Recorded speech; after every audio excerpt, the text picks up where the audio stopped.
Coach, at shoot-around today, you mentioned to the team that the first 4 minutes of the game has been pretty much atrocious coming into tonight, and that was going to change. Did it change, and are you happy with what happened? Yeah, I think like anything, Rhino, and you know this as well as I do, when you're and we're at the beginning of a new season, and you could be a guy that's played here for several years. There's a difference between starting and not starting. The intensity and the anxiety sometimes that can accompany the first few minutes of a game is different, and it takes players and units time to settle in and get comfortable. But Deuce on today, 15 rebounds. He was much more aggressive at the beginning, and I thought throughout the game. But we did a better job in the first 4 minutes.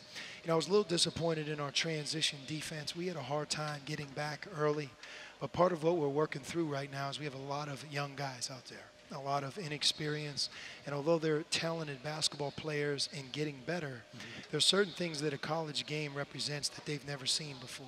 And a fast, organized push constantly is something that's foreign to them as young players that are playing college for the first time. So the good news about a game like tonight is, again, every time we go out there, we get a little bit better. We learn things.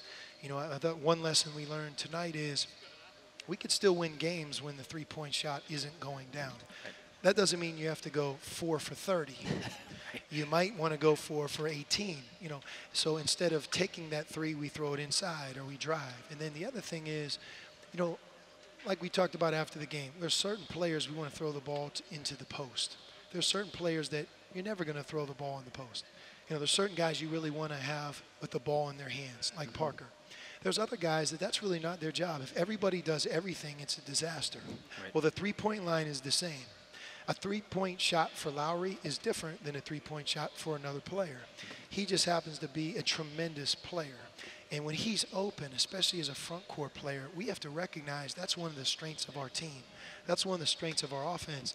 We all understand and we're looking for him because he didn't have a bad day from three. He needed to get a couple more good looks. But we found that I thought Parker in that one flurry hit him like 2 or 3 times in a row. And if you look at Parker, he played that entire game with 0 turnovers, which is excellent. But his 4 assists came on recognizing this is Lowry. And Lowry on the offensive end is a real mismatch at times. And learning how to use that and recognize that to our advantage is part of what we have to do a better job of as a team. I think you talked about offensive efficiency, obviously only 7 turnovers tonight, 1 in the second half. And you mentioned as the freshmen are growing, as the whole team is growing and understanding their roles, one of the things tonight I thought that was critical was you kind of took out their best player early on in the first half, got him in foul trouble. Our guys recognized, I saw Raleigh right away when 2 fouls on McKnight, he took him to the basket, went to his strength versus, settling for a 3-point shot. Obviously, do you think that was a big key in the first half? It took Sacred Heart out of their flow. I did, and you saw how good he is. Sacred Heart, they're in the Northeast Conference, and we certainly had some real advantages against them. But the thing about these types of teams, like Bakersfield's the same way, they have one player who's real good. Right. And, number 11 came into the game averaging 26 points per game. He scored 20 against us in the second half. Right. The other thing that happened is, Raleigh, because we were playing without Kadeem, and Kadeem is our defensive stopper as a perimeter player, some of the younger guys were forced to guard him, and it doesn't always go well.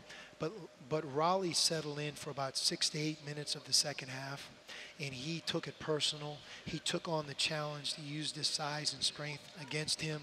And I thought McKnight, who was terrific in the second half, Raleigh quieted him at a time where we really needed that. But it was something great for us to learn, for Raleigh to learn, that when he puts his mind to it, that he can guard a very good perimeter player. Because, let's face it here, moving down the schedule, we're going to have quite a few teams that are going to have multiple very good players. Right. And there's nowhere to hide anybody. So you're going to have to be able to defend on that given night. And, Alonzo learned that last year as a freshman, who he would have been defending early and who he became completely late. Different. Right. And I think these guys like Kobe and Raleigh, Lowry, again, not getting beat off the dribble, knowing his scouting report, can he shoot, can he not shoot? These are things that in the month of November you always hope that your team can learn. And I think tonight was an example of us learning that. You got 3 games coming up in 5 days, starting on Monday, plus travel to Las Vegas. Short bench still, kind of see how Kadeem comes along. But is that concerning to you, looking at the number of minutes you're going to have to play, the number of players you have to play those minutes? Yes, and you saw Kadeem. Kadeem wasn't going to further injure himself. Right. He wasn't 100%. So that's why we were able to play him, because it's not like tomorrow he's going to be worse. You can make the argument of what he's working through. Getting out there is actually a good thing. So I think, tomorrow is Saturday, then you have Sunday, and then we're back at it on Monday.